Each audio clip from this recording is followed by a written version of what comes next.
दोस्तों, भगवान शिव के बारे में ऐसा कहा जाता है कि भगवान शिव त्रिलोक के आदि और अंत के देवता हैं, जिनके आगे दुनिया की सभी शक्तियां असफल हो जाती हैं। लेकिन क्या आपको मालूम है आखिर भगवान शिव का जन्म कैसे हुआ था? उनकी माता कौन थी और उनके पिता का क्या नाम था? उन्होंने किससे अपनी शिक्षा प्राप्त की थी और किस किस को शिक्षा का दान दिया था?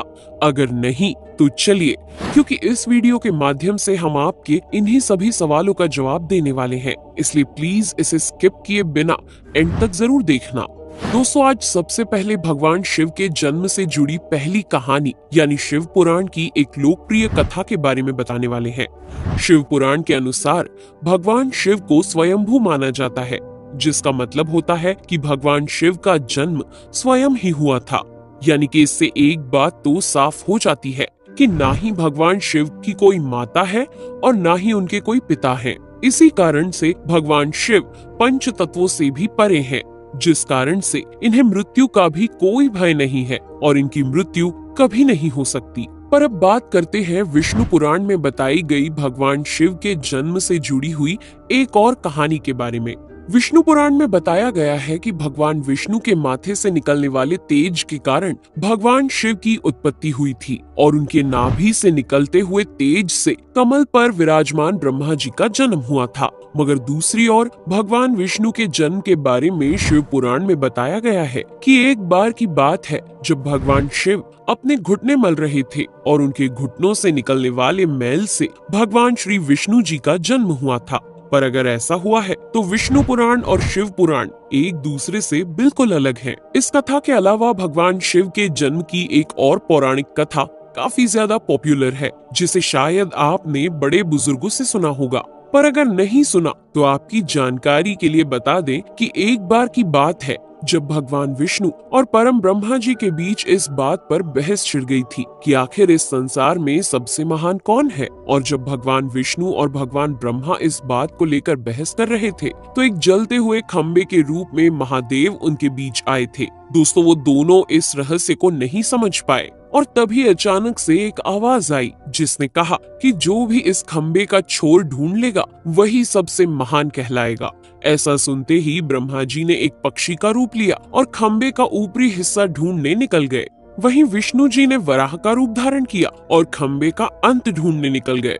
बहुत देर तक खोजने के बाद भी दोनों में से किसी को भी खंबे का छोर नहीं मिला और दोनों हार मानकर वापस आ गए। जिसके बाद भगवान शिव अपने असली रूप में आए और फिर भगवान विष्णु और ब्रह्मा जी ने ये मान लिया कि महादेव ही सबसे महान और शक्तिशाली हैं। इनसे बड़ी शक्ति इस दुनिया में कोई नहीं है। इसके साथ ही शिव पुराण में बताया गया खंबा इस बात को दर्शाता है कि ना ही भगवान शिव जन्मे थे और ना ही उनका कोई अंत है। और एक कारण तो यही है कि भगवान शिव को स्वयंभू कहा जाता है, यानी भगवान शिव का अंत है ही नहीं, वे अमर हैं।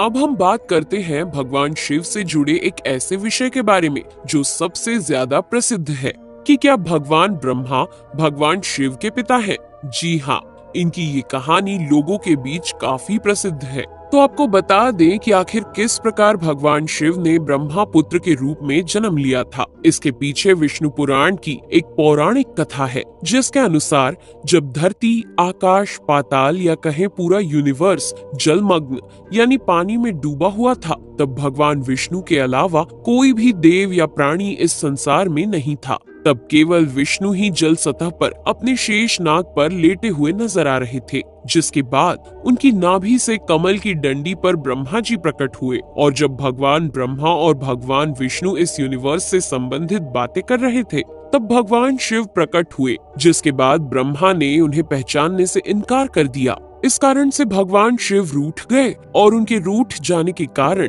भगवान विष्णु ने उन्हें दिव्य दृष्टि प्रदान कर ब्रह्मा जी को भगवान शिव की याद दिलाई। जिसके बाद भगवान ब्रह्मा को अपनी गलती का एहसास हुआ और शिव से क्षमा मांगते हुए उन्होंने उनसे अपने पुत्र रूप में पैदा होने का आशीर्वाद मांगा। जिस कारण से भगवान शिव ने भगवान ब्रह्मा की प्रार्थना को स्वीकार करते हुए उन्हें ये आशीर्वाद दे दिया। लेकिन इसके बाद जब भगवान ब्रह्मा ने इस सृष्टि की रचना शुरू की तो उन्हें एक बच्चे की जरूरत पड़ी और तब उन्हें भगवान शिव का आशीर्वाद ध्यान आया, जिसके लिए भगवान ब्रह्मा ने तपस्या की और बालक के रूप में भगवान शिव उनकी गोद में रोते हुए प्रकट हुए।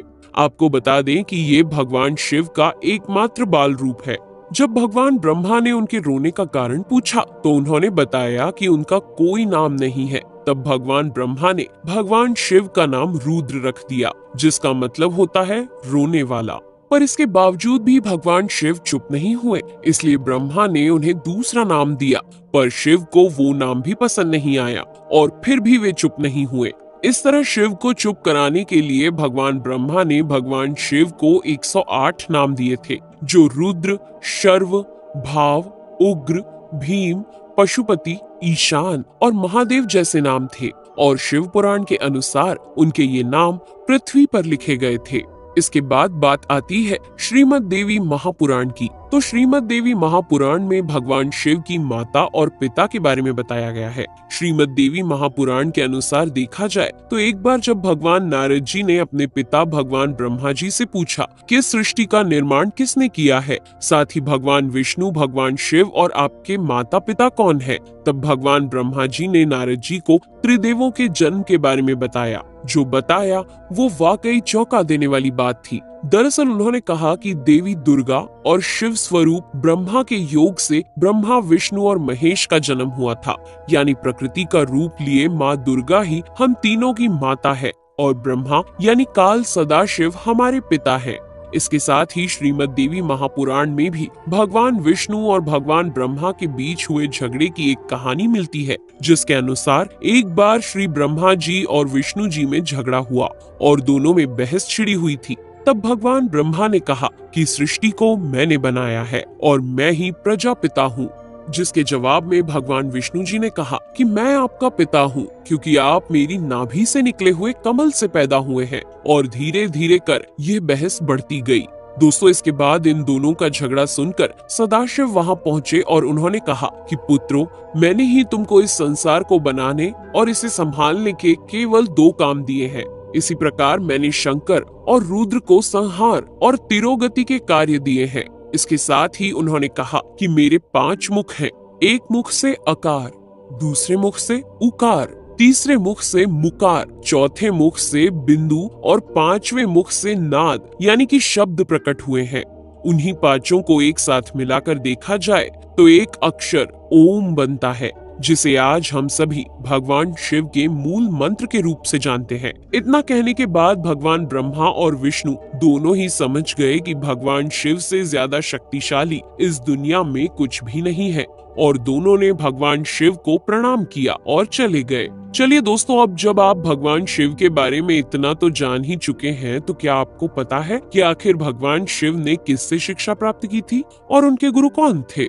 हम जानते हैं शायद ही इसका जवाब आप में से किसी को पता होगा, पर जिन्हें नहीं पता उन्हें बता दें कि भगवान शिव स्वयं इस संसार के गुरु माने जाते हैं, जिन्होंने इस संसार में गुरु शिष्य की परंपरा की शुरुआत की थी। लेकिन अगर सवाल आता है कि आखिर भगवान शिव किसके गुरु थे, तो आपको जरूर जान लेना चाहिए कि हिंदू धर्म के ग्रंथ कहते हैं कि ब्रह्मा जी और शिव जी इस संसार के सबसे पहले गुरु हैं, जिन्होंने गुरु शिष्य के इस रिश्ते की शुरुआत की थी। जहां भगवान ब्रह्मा ने अपने मानस पुत्रों को शिक्षा प्रदान की थी, वहीं भगवान शिव ने अपना ज्ञान केवल अपने 60 शिष्यों को दिया था। यानी भगवान शिव 60 शिष्यों के गुरु थे और वे जिन शिष्यों के गुरु थे उन्हें आज के समय में सप्त ऋषियों का दर्जा दिया गया है। तो दोस्तों, ये थे भगवान शिव के जन्म से जुड़े हुए कुछ फैक्ट्स, जो आपको कैसे लगे हमें कमेंट करके जरूर बताइए। साथ ही अगर आपको वीडियो पसंद आया हो तो इसे लाइक और चैनल को सब्सक्राइब करना बिल्कुल ना भूलें।